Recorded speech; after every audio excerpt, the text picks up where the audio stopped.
साथियों, सादर नमस्कार। माता, पिता और गुरु इस धरती के भगवान हैं। बंधु बांधव हमारे सभी मिलकर के उन सभी का सम्मान करते हुए हम सबका सम्मान करें, ऐसी मेरी सोच है। साथियों, कहने में आता है कि काम, क्रोध, लोभ, मोह और अहंकार ये 6 शत्रु हैं हमारे। देखिए, संसार में सारी चीज़ें हैं। जो चीज़ एक व्यक्ति के लिए दवा का काम करती है वो अमृत है, और वही चीज़ दूसरे को एक जहर का काम करती है वो मौत है। अतः गीता हमारा एक बहुत ग्रेट पवित्र ग्रंथ है, शास्त्र है। इसमें भगवान श्री कृष्ण ने कहा है कि सम्यक ज्ञान, न ज़्यादा और ना ही कम। विज्ञान की भाषा में हम संतुलित भोजन, संतुलित ज्ञान, संतुलित चीज़ के बारे में पढ़ते हैं। तो देखिए, ये जो 6 महान शत्रुओं के बारे में जो वर्णन किया है ज्ञानियों ने, कि काम, अब देखिए, बिना काम के संतान उत्पत्ति नहीं हो सकती, सृजन नहीं हो सकता संसार का, लेकिन मर्यादा में होना चाहिए, ना कम। यदि नहीं करते हैं तब भी हमारा अपमान होता है। जैसे किन्नर भाई हैं हमारे,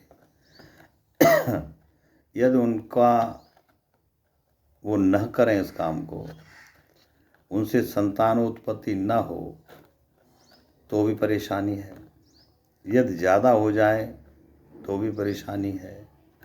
शारीरिक बीमारियां हो जाती हैं न करने में और ज़्यादा करने में, दोनों की तरफ से परेशानी है। दूसरा है क्रोध। क्रोध भी आवश्यक है। क्रोध ज़्यादा नहीं होना चाहिए और ना ही कम। ऐसा भी नहीं होना चाहिए कि आदमी शांत है, उसको दुनिया परेशान कर रही है, वो अपनी रक्षा भी नहीं कर पा रहा है। ना ज़्यादा मीठा ना ज़्यादा कड़वा क्रोध नहीं करना चाहिए, ये पक्की बात है। लेकिन सम्यक क्रोध आवश्यक है। लोभ, यदि हम लोभ नहीं करेंगे तो तन की, मन की, धन की और हमारे अड़ोसी पड़ोसी, हमारे शरीर की, हमारे बच्चों की या परिवार की परवरिश कैसे होगी। यदि हम ज़्यादा करते हैं तो उसे चोर लूटेंगे। तो इसलिए सम्यक ज्ञान में कहा गया है कि साईं इतना दीजिए जामे कुटुंब समाए, और मैं भी भूखा ना रहूं साधु न भूखा जाए, न ज़्यादा और न कम। मोह, यदि हम मोह नहीं करेंगे तो घर ही नहीं लौटेंगे। जब एक मिट्टी का टुकड़ा आकाश में फेंका जाता है तो वो ज़मीन की तरफ गिरता है, क्योंकि उसे अपनी माँ, अपनी धरती से मोह है।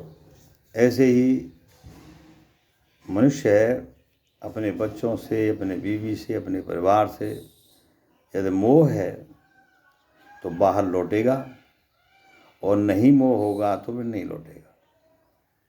इसलिए सम्यक मोह भी जरूरी है। मदमस्ती भी जरूरी है, क्योंकि उसे अपने शरीर का जब भान ही नहीं होगा, वो समाधि में रहेगा, तो फिर संसार में नहीं रह पाएगा, वो तो विरक्त है।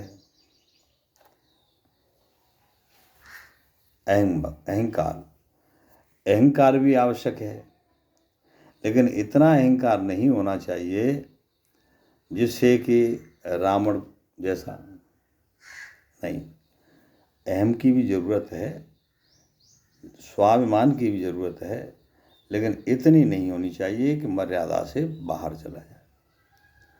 तो साथियों, सम्यक दर्शन, सम्यक ज्ञान, अब देखिए ज्ञान का भी अभिमान हो जाता है।